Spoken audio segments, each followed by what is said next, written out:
হ্যাঁ, পা ঝুলে বসে পা আপটা আপ ডাউন করেন, ফুল আপ ডাউন করেন, একদম ফুল টান টান সোজা করেন, ফুল টান টান সোজা করেন, আবার ভাঁজ করেন। এই সাইডে হচ্ছে এলিটের দাগ। এ হচ্ছে আমাদের, তার কিন্তু আমরা হ্যামস্ট্রিং গ্রাফট নিয়ে করেছিলাম। এ হচ্ছে তার হচ্ছে হ্যামস্ট্রিং গ্রাফটের দাগ। এইগুলো পোর্টের দাগ অনেকটাই ফেড হয়ে গেছে। এর হচ্ছে এলিটের দাগ। সো এটা বিগ একটা সার্জারি। তার হাঁটুতে কোনো ফোলা নাই এবং পা পুরো সোজা করেন দেখি, ফুল পা এক্সটেনশন আছে এবং হাঁটুর পুরো ভাঁজ করেন, ফুল ফ্লেকশন।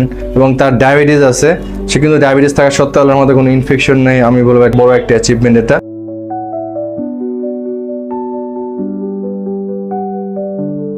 আসসালামু আলাইকুম। আমি দীর্ঘ 8 মাস পরে আমি ফলো আপে ডাক্তার ওসমান গনি স্যারের কাছে যাচ্ছি। আলহামদুলিল্লাহ আমি এখন সুস্থ। স্যারকে বলছি, স্যার এখন তো ঠিকঠাক ভাবে হাঁটাচলা করতে পারি। স্যার বলছে তাহলে আসো একটু দেখি।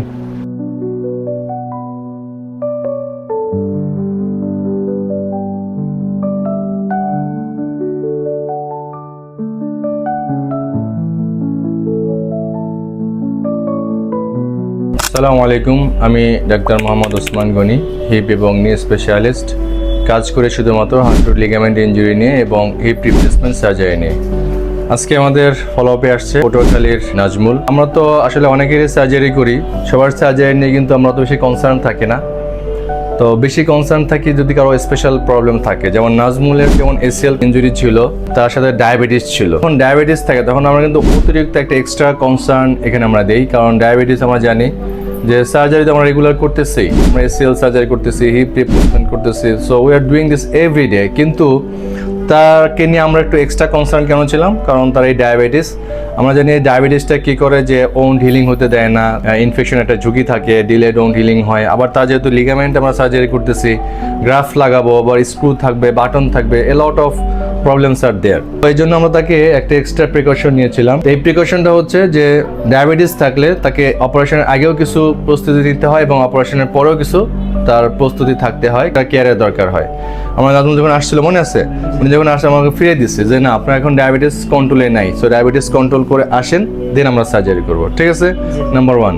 নাম্বার 2 হলো ডায়াবেটিস থাকে কন্ট্রোল করে আসার পরেও যে যদি কেউ ইনসুলিন না থাকে, সার্জারির সময় কিন্তু ইনসুলিন চালু করতে হয়। আমরা কিন্তু আপনাকে ইনসুলিন চালু করেছিলাম, তাই না? এবং অপারেশনে বলছিলাম যে অ্যাটলিস্ট অপারেশনের পরে 3 মাস কিন্তু তাকে ইনসুলিন নিতে হবে। তিনি ইনসুলিন নিয়েছিলেন। তো আমরা আজকে দেখি যে তার পিছনে যে আমরা একটা এক্সট্রা অ্যাটেনশন পে করেছিলাম, এর দ্বারা তার রেজাল্টটা কী হলো। তো নাজুল ভাই কেমন আছেন বলেন তো? আলহামদুলিল্লাহ, ভেরি নাইস।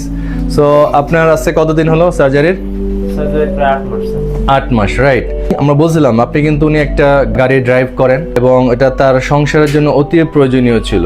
বলেছিলাম যে হ্যাঁ ইনশাল্লাহ আমরা যদি সুন্দরভাবে সার্জারি করি, আপনি যদি নিয়ম মানেন এবং আপনার ডায়াবেটিসটা নিয়ন্ত্রণে রাখেন, ইনসুলিনটা ঠিকমতো নেন, আল্লাহর মতো যদি ইনফেকশন না হয়, তাহলে ইনশাল্লাহ আপনি 1.5 থেকে 2 মাসের মধ্যে গাড়ি চালাতে পারবেন।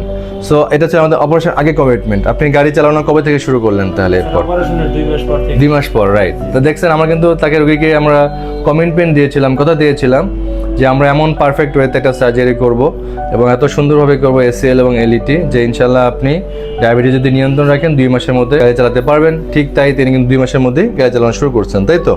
তার মানে এখন অপারেশন আজকে 8 মাস, গত 6 মাস কিন্তু আপনি রেগুলার গাড়ি চালাইছেন, রাইট? সো আপনার উপার্জন তো থেমে থাকে নাই, তাহলে আপনার যে গত 8 মাস গেল, এর মধ্যে আপনার এখন পেইন আছে? আল্লাহর মধ্যে কোনো পেইন আছে? কোনো পেইন নেই, আপনি চলতেছেন, তাই তো? হাঁটু পুরা ভাঁজ সোজা আছে এবং মাসল বিল্ডার যে ব্যায়াম সেগুলো আপনি করতেছেন, তাই না? ওকে, আমাদের একটু দেখান, চলেন আমরা একটু দেখি আপনি প্র্যাকটিক্যালি কি অবস্থা। একটু নতুন ভাই শুয়ে পড়েন দেখি। আপনি কি সিঁড়ি ওঠানামা করতে পারেন? বসে নামাজ পড়তেছেন? এই ঈদে কদিন আগে যে কুরবানির ঈদগুলো নামাজ পড়ছেন, কুরবানির নামাজ, ভেরি গুড। জুমার নামাজ তো পড়তে পারেন, এবং হাঁটু ভাঁজ করে বসেই পড়েন, মাশাআল্লাহ। সো এটা হচ্ছে আমাদের নজরুল ভাইয়ের অপারেশনের পা, আমরা দেখতে পাচ্ছি এখানে। আর এই সাইডে হচ্ছে এলিটের দাগ। এ হচ্ছে আমাদের, তার কিন্তু আমরা হ্যামস্ট্রিং গ্রাফট নিয়ে করেছিলাম। এ হচ্ছে তার হচ্ছে হ্যামস্ট্রিং গ্রাফটের দাগ। এইগুলো পোর্টের দাগ অনেকটাই ফেড হয়ে গেছে। এর হচ্ছে এলিটের দাগ। সো এটা বিগ একটা সার্জারি। এখন আমরা যদি অ্যাট এ গ্ল্যান্স জাস্ট একটা দৃষ্টি দিই তার হাঁটুটার উপরে, তার হাঁটুতে কোনো ফোলা নাই, ভেরি একটা সিগনিফিকেন্ট, যে তার হাঁটুতে ফোলা থাকা যাবে না। কেমন?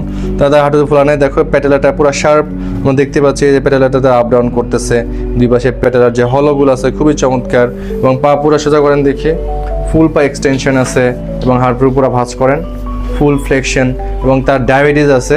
সে কিন্তু ডায়াবেটিস থাকা সত্ত্বেও আল্লাহর মধ্যে কোনো ইনফেকশন নেই। আমি বলবো একটা বড় একটা অ্যাচিভমেন্ট এটা। ওকে, আপনি পা ঝুলে বসেন দেখি একটু। হ্যাঁ, পা ঝুলে বসে পা আপটা আপ ডাউন করেন, ফুল আপ ডাউন করেন, একদম ফুল টান টান সোজা করেন, ফুল টান টান সোজা করেন, আবার ভাঁজ করেন।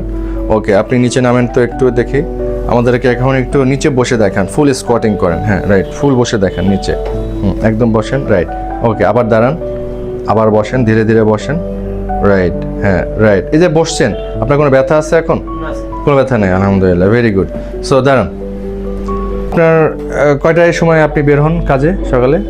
স্যার সকাল 8টার আগে। 8টার সময় বের হন, আবার ব্যাক করেন কখন? রাতে? স্যার রাতে 7টা 8টা। 4টা 8টা, তাহলে প্রতিদিন এরকম 10-12 ঘন্টা 14 ঘন্টা আপনি কাজ করতেছেন। এই যে লম্বা সময় যে আপনি গাড়ি চালান, এতে আপনার পায়ে কোনো কষ্ট, ব্যথা এরকম কোনো এরকম ফিল হয় না? আলহামদুলিল্লাহ। সো দেখেন, আমরা রোগীর এই সফলতাটাকে এখানে শুনতে চাই যে তিনি তার কর্মক্ষেত্রে প্রবেশ করেছেন, তিনি তার কাজ করতেছেন, তিনি উপার্জনক্ষম আছেন। এটাই কিন্তু আমাদের দিন শেষে আমাদেরকে প্রশান্তি দেয়। একজন সার্জন হিসেবে আমরা তখনই একটা প্রশান্তি ফিল করি যখন দেখি যে আমাদের অপারেশন করা রোগীরা তাদের যার যার কর্মক্ষেত্রে সফলতার সাথে কাজ করতেছেন, বিনা কষ্টে এবং কষ্টহীনভাবে, ব্যথা ছাড়া তারা কাজগুলো করতে পারতেছেন। এটাই হচ্ছে আমাদের সফলতা। তো নাজমুল ভাই বলেন যে এই অপারেশন এর জন্য কি বিদেশ যাওয়ার তখন দরকার আছে? না স্যার, ডেফিনেটলি বাংলাদেশে এটা ভালো চিকিৎসা আছে, ঠিক আছে। সো আমাদের নাজমুল ভাইয়ের দুইটা পয়েন্ট, আমরা দুইটা মেসেজ হচ্ছে এটা, দুইটা জিনিস। লাস্ট অফ অল, যে বাংলাদেশে এসিএল সার্জারি খুবই পারফেক্ট ওয়েতে করলে কিন্তু রেজাল্ট এক্সেলেন্ট হবে, নাম্বার 1। নাম্বার 2 হচ্ছে আমাদের টার্গেট শুধু একটা স্টেবল নি উপহার দেয়া না, বরঞ্চ একটা স্টেবল নিয়ের সাথে রুগী যাতে তার দ্রুত তার কর্মক্ষেত্রে প্রবেশ করতে পারেন, এই ধরনের রিহ্যাবটা আমরা রুগীকে উপহার দিতে চাই। নাম্বার 2। নাম্বার 3, কারো যদি ডায়াবেটিস হয় তাহলে কিন্তু ডায়াবেটিসের অপারেশনের আগেও তার চিকিৎসা লাগবে এবং পরেও তার লম্বা সময় ডায়াবেটিস চিকিৎসা করতে হবে এবং পারফেক্টলি তার সুগারটা মেনটেন করতে হবে, দীর্ঘ সময় তার ইনসুলিন চালাতে হবে। ঠিক আছে, ভালো থাকবেন সবাই। আমার জন্য এবং আমার পেশেন্ট নাজমুল ভাইয়ের জন্য দোয়া করবেন যাতে তিনি সুস্থ থাকেন এবং তার এই রেগুলার এক্সারসাইজ করতে পারেন এবং তিনি তার কর্মক্ষেত্রে লম্বা সময় ইনজুরিহীনভাবে, বিরতিহীনভাবে তিনি তার কাজকে চালিয়ে যেতে পারেন। ভালো থাকবেন সবাই। আসসালামু আলাইকুম।